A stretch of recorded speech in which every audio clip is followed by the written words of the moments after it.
Sektor pertanian juga merupakan sektor yang amat penting.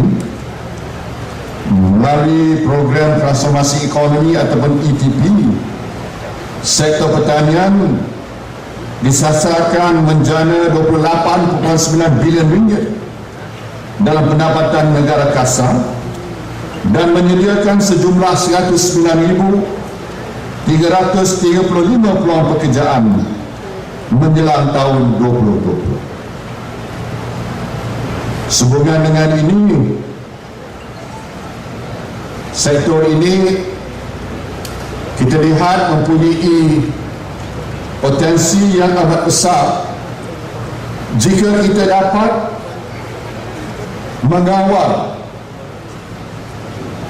iaitu rangkaian bekalan ataupun supply chain daripada peringkat pengeluaran pada pengedaran logistik hinggalah kepada peringkat pemasaran. Setiap perjalanan dalam rangkaian bekalan itu kalau boleh dikawal dengan baik, maka sudah tentu para petani, penternak, nelayan akan dapat begitu banyak faedah.